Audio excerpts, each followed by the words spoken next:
Hello everyone, have you ever wanted to target your teres major? If you have, this is the video for you. If you haven't, maybe you'll learn something in this video that you didn't know that you wanted. So what is the teres major and where the hell is it? Well, here's the shoulder blade, okay, and here's the upper arm, right? Shoulder blade, upper arm. And if I put the shoulder blade and upper arm on my handy dandy whiteboard, the teres major basically is this thing that runs like this. Okay, and so what that means is that when it contracts, it's going to pull the arm inward toward the body like this.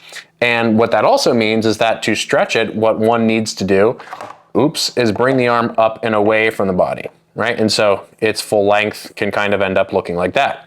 So we kind of end up with a spectrum of, okay, in order for it to shorten, these two bones move closer together. And in order for it to lengthen, these two bones need to move away from one another. But we not only need to understand that, but also specifically where we need to raise the arm, because raising the arm here and raising the arm here are slightly different things. And so if my shoulder blade, if you can imagine, this is my right shoulder blade, right arm, is sitting on this side of my body, it's actually facing slightly forward in this direction. And so rather than to raise forward or directly out to the side, to separate these bones, we want to kind of raise somewhere in the middle. Some people refer to that as the scapular plane, which is basically, if you're looking at my arm, it's not here and it's not all the way wide. Boom, it's somewhere in between maybe 30 or 45 degrees forward from the side. Now, if we bring Frank into the picture and we're thinking about just, again, rinsing and repeating that anatomy, point of attachment right here, point of attachment right here. And so what that will look like is someone raising the arm inward and outward. Basically, again, as I mentioned, not forward, not directly out to the side, but kind of somewhere in between. And so in terms of exercise selection, what might this look like? Well, to be most specific to the teres major, we're going to want to do something that kind of looks like a pullover motion that is slightly out to the side, right? So your typical pullover is kind of like in this more straightforward to backward direction. And that'll include a lot of pecs and a lot of lats. But to sort of get away from both the pecs and the lats, what we can do is bring the arm slightly out to the side and then downward again from origin to insertion, just like we went over before. And so instead of necessarily thinking in this straightforward to backward direction, we're slightly out to the side. And as a consequence of that, we need to angle the cables backward and sort of across and behind the body to account for that.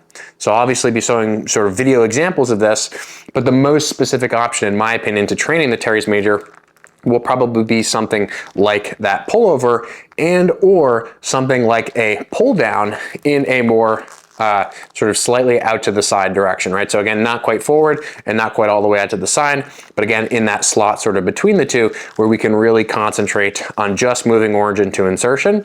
The other thing to keep in mind about pull downs is that obviously pull downs are a very lat focused exercise. And so the way that you do the pull down can dramatically alter the recruitment that you experience as in the relationship between the lats and the teres major. And so how we might make a pull down, let's say more teres major dominant, is we might focus a little bit more on motion of the arms as opposed to motion of the armpits. So if any of you have ever seen any content that I've done on lat training, you'll know that lat training is really, really improved and focused on by motion of the shoulder girdle. So the lats, and I won't spend too much time on this, they're on the other side, but they kind of run up like this into the upper arm, and they can move the entire shoulder girdle, meaning they can move the shoulder blade, the clavicle, and the upper arm all together as a unit. And so a good focus for lat training is focusing on moving sort of the armpit in addition to moving the arm. So lat training is kind of like armpit first thought, and then arm second, right? If you've ever heard someone say drive your elbow down, that can be helpful, but focusing a little bit more on the armpit and this kind of sliding motion, elevation and depression, it's called, elevation, depression, in addition to the upper arm, that's gonna be more of a lat focused thing. But if we wanna focus a little bit more on teres major stuff, it's not that we're gonna like intentionally restrict all of this, but the intent and the focus should be more on moving this bone and thinking about moving this bone in the pull down a little bit wider and out to the side as compared to moving this entire shoulder girdle. So from a cueing standpoint, what I might think of in myself or for clients is in a lat focused pull down, I'm thinking drive my armpits to the floor and stay a little bit more narrow.